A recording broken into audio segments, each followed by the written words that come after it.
Hey, how's it going? David Taub here with NextLevelGuitar.com. Hope all is going well, and I hope your guitar and musical journeys are going famously. Today we're going to talk about 5 must-have needed items for the beginner guitar player in addition to your guitars. You're going to need a few other things to make your guitar journey a little bit smoother and also the most efficient. And these things are true whether you're playing acoustic guitar or electric guitar. The same things apply. And by the way, all the things on this list of 5 are very inexpensive, so they're not going to break the bank. First thing you're going to need in addition to your guitar is some type of electronic tuner. You're going to need to keep your guitar in tune. And eventually you're going to learn to tune by ear. And you'll be able to tune your guitars, but that takes a little bit of time and you got to get some playing under your belt before that can happen. So at first, to make it the easiest, get yourself a tuner. Now there's a lot of different kinds and styles and types of tuners. You don't need anything fancy. Between $10 and $15, they make what's real popular now is the clip-on ones that clip onto your headstocks. The big thing is you want to get a chromatic tuner, and that's the one when you hit a string that will find a note for you. And most of the tuners in today's market, they have that, either they're chromatic or they'll have an option that you could hit a button on them and it'll be chromatic. If you don't, if your tuner isn't, it's just more of a pain because then you're going to have to hit it and like put it on an E, okay, and then okay, there's E, and then I have to put it on A, and then okay, play your A, whereas the chromatic ones will find those notes for you. You can get the kind that clip on, you can get the kind that's more of a box that you either put on, put on your leg if you're sitting, or you can even plug them into your guitars. You can get the foot stomp model that looks like a pedal if you're more into the electric guitar and you're playing plugging in. But whatever it is, you gotta have your guitar in tune. If your guitar is not in tune, and it's gonna come out of tune on its own from playing or from the age of the strings, or from maybe your, when you put it down on something, the tuning pegs hit something and it comes out of tune. You knock it into something, bam, you knock it out of tune. So you're going to want to tune it often. Playing guitars out of tune, your chords just aren't going to sound right. It's going to sound overall not very motivating or empowering. And hey, if you got a second, please subscribe to the channel. Subscribing to the channel, that really helps us to keep the content coming, as well as then you'll be notified when we have new lessons posted. Leave a comment below. Let us know how you like this lesson. Let us know what lessons you'd like to see in coming videos. And if you like the video, please click the like button, give it a thumbs up, and thank you so much for your support. The second thing you're going to need is some guitar picks, right? Unless you're starting off playing strict finger style, you're going to need a pick. And there's a lot of different picks out there on the market as far as the thickness, the type, the size, right? But the biggest thing, if you're a beginner, you want a pick that is a no-slip pick. What I mean by that is a lot of time beginner players, you'll find the pick slips in your hand as you're strumming and as you're playing, and that's a big hassle, or you're dropping it a lot. But coming loose in the hand is a problem, right? But they make tons of different styles of picks on the market today to alleviate problem because they have grips on them, or raised letters, or holes in them, or ridges. And you can see by these pictures, you want to get that type of pick. And if you're playing with one right now and it's slipping in your hand and you use one of these, the difference, it's like life-changing. Not really life-changing, but it's kind of a big deal because you'll no longer have that problem. And the other thing is you have to keep in mind is anything that touches the strings when you're playing is going to affect the sound of the guitar, whether it's acoustic or electric. And picks that are different, they make in different thicknesses, from very thin to very, very thick. And each increment, it changes the tone of the guitar a little bit, and you need to be aware of this. I mean, just play with your fingers and you'll hear how the fingers kind of deaden the sound from the strings versus with a pick. Some picks, very thin, make the guitar a little brighter. Some, as you go up in thickness, a little bit duller. So you want to find that balance, and you want to try out lots of different no-slip picks. Maybe start with a medium in the beginning, middle of the road, but try some thinner ones, try some thicker ones, and find that balance between what's comfortable in your hand, but also what sounds best to your ears. And if you want a little extra help, maybe with your chord changing, fret hand technique, I could really help you with that. Click on the link in the YouTube description box below. I'll send you my extended play video lesson. It's not on YouTube, it's killer, and it's all about fret hand technique and good chord changing skills. I give you my best tips. It's packed with exercises. It's a killer lesson. I'll pair it with a ebook also, which has more chord charts in it, more lessons. It's a fabulous 1-2 combination. It'll really help you along with your guitar journey, and I'll send them both to you for free. Just click on that link below.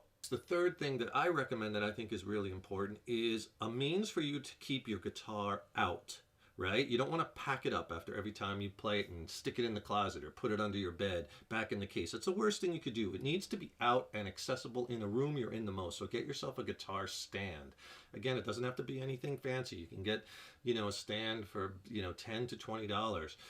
But what that's going to do is it's going to leave the guitar out where you could see it, and there's that mental connection too, right? Where you'd be like, okay, I got to practice my stuff. I got to work on, learning some chords. I got to work on my strumming, as well as, it's so important when you're practicing, especially early on, just, have those 10, 15-minute intervals throughout the day where maybe, you would be wasting time or not really doing anything. Pick up your guitar, go through your chord changes, go through some exercises, right?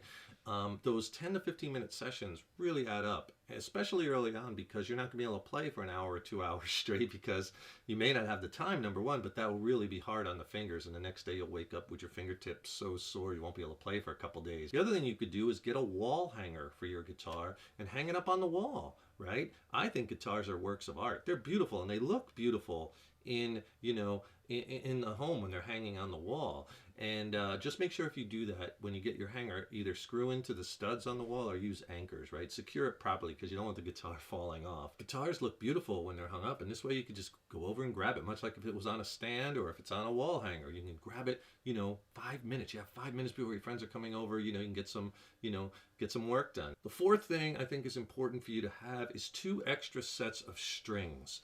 Okay, and the reason for this is because a string might break, and if you haven't broken one yet, or if you're new to guitar, you will. Eventually you'll be playing and all of a sudden one will snap. You have to be prepared for that, right? You don't want to have a broken string and not be able to replace it, because then your guitar might be unplayable for several days until you can get it done. So have 2 extra sets of strings. Why 2? Because this way, if one string breaks, they all might be breaking soon. You probably want to change them all. Plus, it's nice having new strings on your guitar. They sound so fresh and new. Old strings, they get dead after a while, after playing them, again, from degrading, from the sweat and the oils from our hands, and they sound kind of lifeless and dull, and they don't hold tune really well once they get old.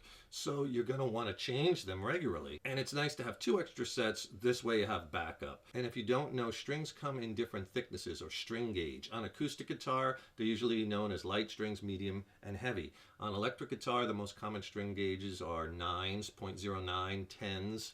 Right? And it's important, if you change your strings, you want to put, if you're happy with them, put the same gauge back on. And if you don't know what gauge you have, take it to a place that sells guitars where they have, someone's doing repairs or setups, and they'll tell you what gauge you have on. But that's important, because if you're playing with light gauge and you put heavy gauge or medium gauge on, it might throw the adjustments off on your guitar because it's different neck tension. Those thinner strings won't be pulling as hard, or the thicker ones will be pulling harder.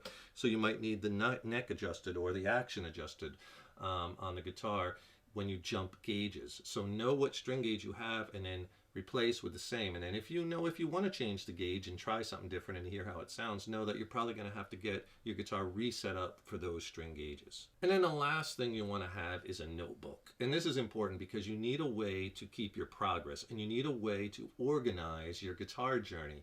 You're going to probably be printing things out, right? Maybe some PDFs, some scale diagrams, chord charts, whatever. So you need a way to put them so they're in front of you. You don't want to have to go turn your computer on and then find them and then look at them while you're playing it. No, you want to have that right in front of you. Make it as easy as possible. I suggest a 3-ring binder, and then get those plastic pages that you slip the pages into. Because if you just 3-hole punch them and keep them in there, you'll find out that eventually they'll rip out, and then you'll have an unorganized book. So get those plastic pages, put all your stuff in one book. Maybe you can put your chord progressions you're working on. You could put your sheets with your chord charts. You could put your diagrams. You could put your notes, because you want to take notes. Okay, this is where I'm at in my journey. This is what I'm working on. This is the date.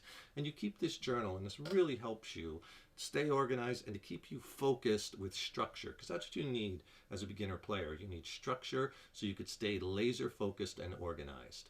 I hope you enjoyed that lesson. These 5 things will really help you along in addition to your guitar, make your guitar journey, more proficient, easier, smoother.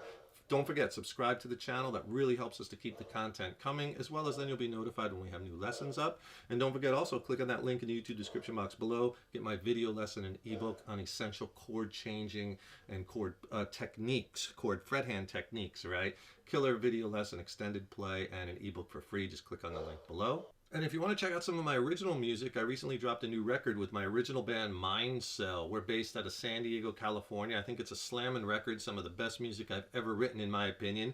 I'll put links to it below. It's streaming on all the platforms. Check it out. And then if you have any questions on the songs or maybe on the gear I used or the studio production or the studio, drop me a line. I'd love to hear from you. Thank you so much for checking out this video, and thank you so much for your support over the years. So appreciate it. Keep up all that hard work on those guitars. Keep having fun with them. And remember, your guitar playing is an evolution. Take care, rock on. I'll see you in the next lesson.